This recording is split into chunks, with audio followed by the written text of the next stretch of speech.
All right, welcome back to the channel. It's your boy Fanon. And in this video, man, Shakur Stevenson got to stop as he provides proof that he was not right going into the fight against Edwin De Los Santos.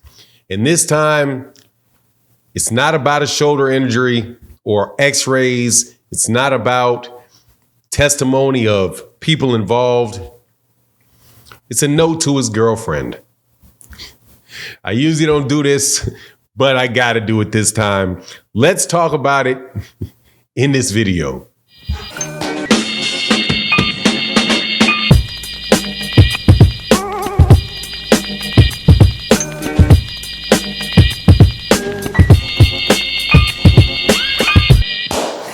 All right, welcome back to the channel. It's your boy Fanon. In this video, we're going to be in the 135-pound division, and we're going to talk about one of boxing's pound-for-pound best fighters, Shakur Stevenson. And that's right, I said it, I still maintain it.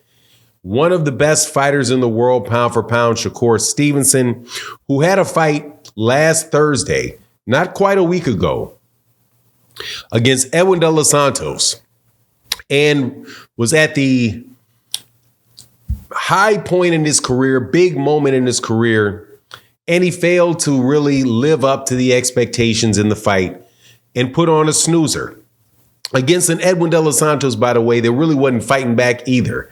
However, you know, you can actually make things worse sometimes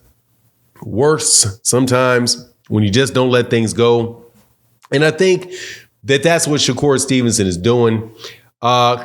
I appreciated some of the things that he said after the fight. I'm not really putting too much on him about the fight, but he did something yesterday where it was like, look, man, no, that's not going to work. That is just food for the critics. And we're going to talk about it. But before I get into it, let me welcome you back to the channel. If you are new to the channel, please accept my invitation to hit the subscribe button. Hit the bell icon so you can be notified of when we release more videos. And if you're a longtime subscriber and supporter of the channel, thank you guys so much for your continued support. It really makes a huge difference. In this section of my video, I always gonna say what's up to Matty Yo. Thank you, brother.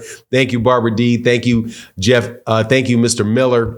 Thank you, my guys so deep on the Parlor of East Wheaton, which will be relocated to another channel coming up soon. But let's get into this. Shakur Stevenson posted a note to I think it's Twitter, Instagram. I got it on one of my feeds. And it was a note, a DM, a direct message to his girlfriend. They maybe his wife. I don't know if they got married yet, but the mother of his child. And it said, "Bae, I'm not feeling so well, but if I got to go out there and fight, I'm going to do it." So clearly what he's saying, he's repeating what he said in the ring after the Edwin De Los Santos fight, which is that he didn't feel well that night. And sometimes you don't feel that well. You got to get out there. You got to fight. You got to do it. Right now, the fact of the matter is that's the case with everybody in life, no matter what job you have. In boxing, you can be a doctor, you can be a lawyer, you can be a sanitation worker, you can be a truck driver, carpenter, barber, every football player, doesn't matter, politician, everybody's profession, all these noble professions, with the exception of politician. I guess that can be noble too. Most times it's not though. Anyway, so most people have to go through that. Everybody should understand that. Some times it's just not there. But we live in the world in boxing where, you know, any and everything that you do is bad. Like if you listen to what people say about Gervonta Davis, if you don't like him, there's nothing you can say positive about him. Same thing goes for a whole lot of other fighters. Shakur Stevenson's not going to be any different. If you're out there talking about how you're the best fighter in the world and if nobody can beat you and all of this, that, and the third, and then you go in there and you look like you don't really want to engage, you run around the ring, even though I wouldn't say he's running around the ring, but man, he's got some fast feet on display that evening. People are going to get at you. But this, and giving explanations, I don't have a problem with. it is what it is. If you feel like you want to say something about it, not a lot, your critics aren't going to care anyway. They're just going to pile on you regardless. And the people that they support can do the exact same thing that you did, and they're not going to pile on them. It's just the way that it goes, right? That's why they call them that's why they're called their fans and not yours.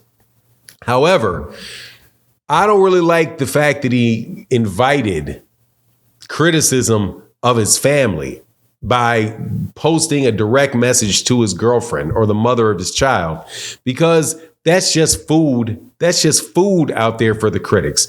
Now you're going to get all kind of different crying memes and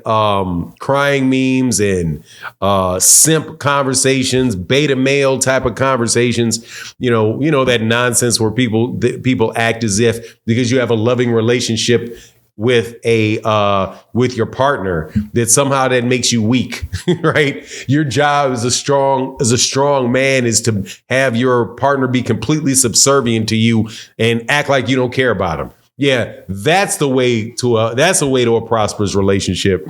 So I don't personally have a problem with the fact that he said that and is talking to his significant other that he apparently loves very much, right? But you got to keep that behind closed. You got to keep that between you and she as your private support mechanism, and not a public excuse blackboard, right? Like, I wouldn't have done that. I don't think it's smart to do that. I don't think it's really fair or proper for people to have made fun and said the things that they've said before about the relationship between Shakur Stevenson and his girlfriend. Now, I'm not really into music like that. So she is a musical artist and a public figure as well. However, she's not somebody whose music I've listened to. And I don't really know much about her other than a few of the pictures that I've seen of her, like, obviously promoting her musical career. And, the way that a lot of young ladies do, and have done as long as I've been alive, by being a little bit, revealing, right? A little bit more revealing than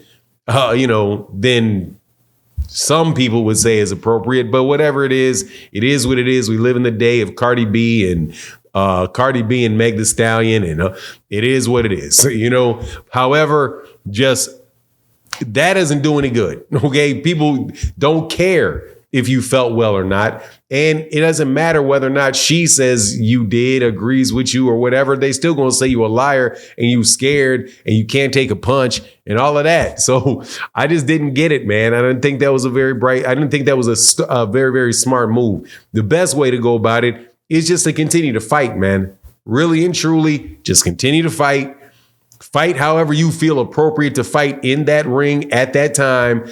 And if you don't feel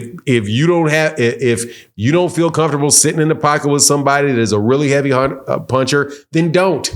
But continue to win. You'll continue to get your paychecks, save your money, make sure you keeping an eye on that money. But because not everybody is meant to be Mike Tyson. Not everybody's meant to be Deontay Wilder. It's just like not everybody's meant to be Pernell Whitaker, right? And now Pernell Whitaker gets a bad reputation as being somebody that doesn't engage. I get and understand all that, but everybody's had a bad performance. Anyway, that's my take on the matter.